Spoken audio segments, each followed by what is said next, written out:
James was detained by the Chinese government, and that's what brought him to the front page of the New York Times and so on. So I think we need at least a cursory recitation of what happened to you at the 2008 Olympics. Okay. Okay. Okay, can we go back to the computer real quick? Just for a second? Okay.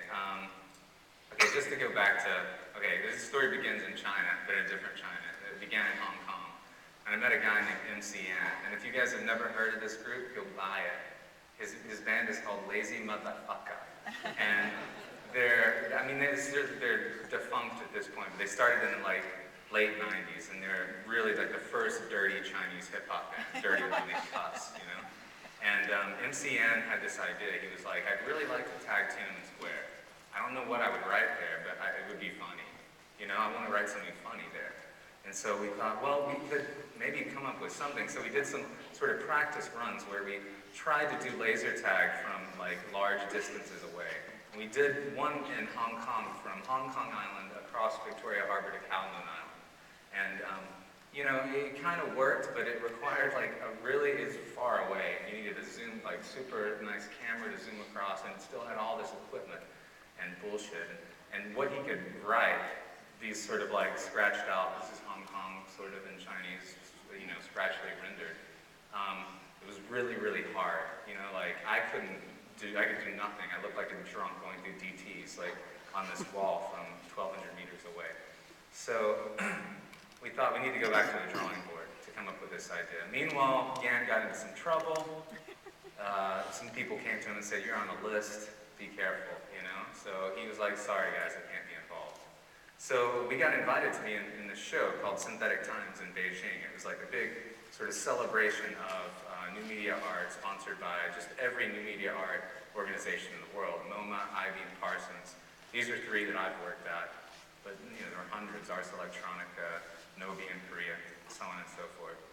And unbeknownst to all these organizations, or maybe beknownst to them, the Chinese government was asking the curator to censor the artists just to make sure that they were politically neutral. So the curator approached us, said, would you like to be in the show? We said, yes, we planned to do it, we bought tickets, we set up our project. And then in the meantime, he said, can you make your project politically neutral? And we said, oh, it's just we don't have that button on the technology. We don't have like a filter, you know. I hand a laser beam to someone else, you know, and I'm not going to tackle them. I'm certainly not going to censor them, you know. So he said, you're out. And I was like, well, that sucks. Right in front of our students, it was like this messy situation. So another organization invited us, this group called, this part of Beijing called 798, which is a big art district. And they were like, we want you guys to come and show in this gallery. But apparently someone wrote an article in Hong Kong that, you know, these guys aren't pushing it enough. And so the Chinese government said, uh-oh, someone might push it. So no new art in 798 during the Olympics. So we got canceled again.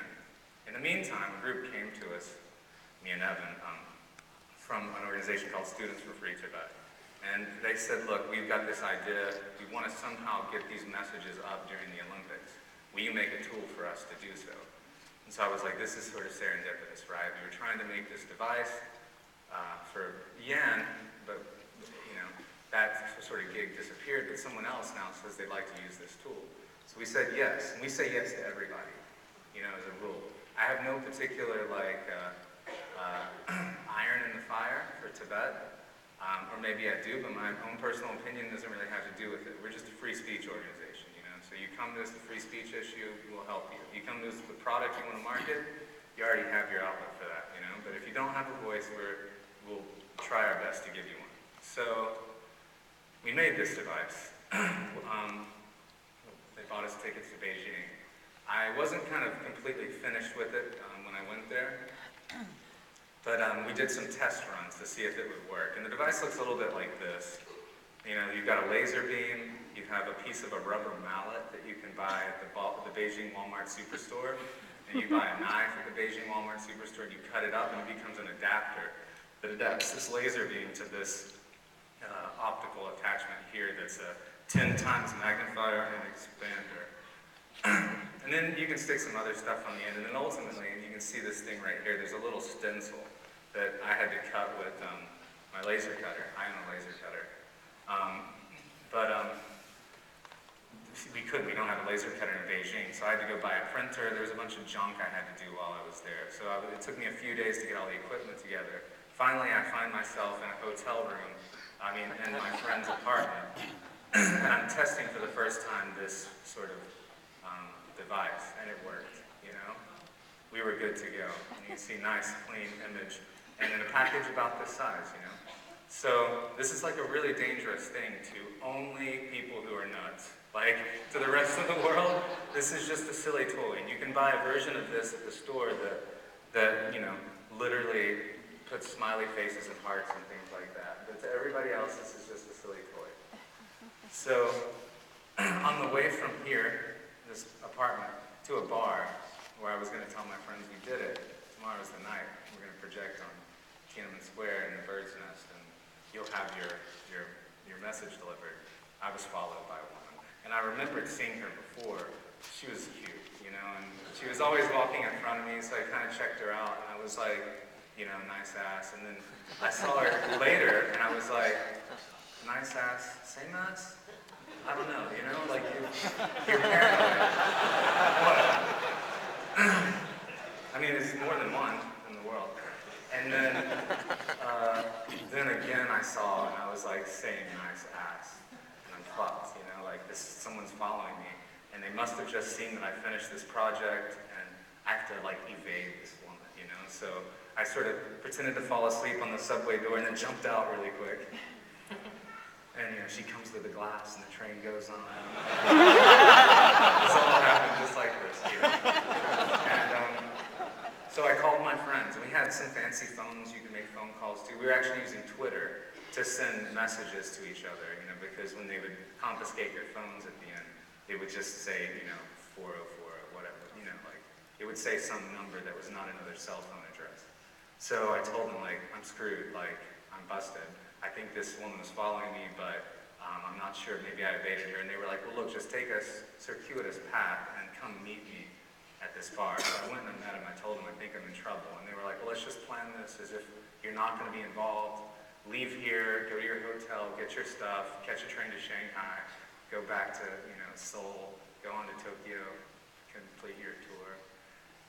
But as we left the bar, there were like 50 police officers and like 10 camera crews, and you know, they were making a big show of arresting us. So yeah, I got busted, I got arrested, we got interrogated, you know, I lied through my teeth because I thought that's what you're supposed to do. And then, unlike the 42 other people who had come into China and done Tibet-related projects, something about maybe the level of technology we had, or maybe our attitudes, or maybe they just didn't like me, they decided to keep us for a while. So they sent us to this place called Chongwen prison, and we were in Chongwen we got 10-day sentences in Chongwen, along with a lot of other Chinese nationals who were also protesting, and Mongolian men who, you know, whose passports had expired, and some, like a Nigerian PhD economics professor who really wasn't sure why he was there, you know. It's administrative detention, so they don't have to give you a charge or a reason. They can just give you a sentence. We were sentenced without a charge. Our charge informally was upsetting the public order, but I'd actually not done anything except project free beer on a building. Which, the Chinese love beer. I mean, the Chinese culture, they really have good beer. But it costs. Yeah, no, there's a cost. There's always a cost. So yeah, eventually, you know, W said, let our boys go. Or I'm like, nuclear or whatever, I don't know. But for some reason, about, you know, 5 days into it, we were watching the Olympics. There's a lot of great stories like buried in this, but we were watching the Olympics because we did have a TV in our cell, and we watched 2 hours of TV every day, and it was all ping pong, mandatory ping pong. It was like China versus Hong Kong. That's kind of two places. Then China versus China. Then China versus China. You know, and so they knew they were going to win. So there's occasionally that we watched Brazil versus China volleyball, and if they started losing, they changed the channel. So like diving or something. But so yeah, and then we watched the men's basketball game, and in China they love basketball. You know, they're very good at it, and they have like an amazing American basketball star in Yao Ming. And so we were watching this awesome game. You know, the USA is like routing this other team. I don't even remember who they were, in some other country. And everyone's literally in the cell chanting, Kobe, Kobe, Kobe. They couldn't speak any English, you know, Kobe, Kobe. It was so amazing. And everyone thought, they were like, are you related to that guy named James playing? And I was like, no, it's a different James. This is his last name. He's like 8 foot tall, like muscular black man. So yeah, so they let us out, kicked us home. That's kind of the end of the story. I mean, you know, for me it kind of continues because I'm working on like this comic book that documents the whole process. I figure comics are fun to read, and you know, there's parts of it that are serious, but there's a lot of fun parts too. You know, I met some interesting people. I kind of fell in love with an interrogator, 1300. Oh. Yeah, I miss her.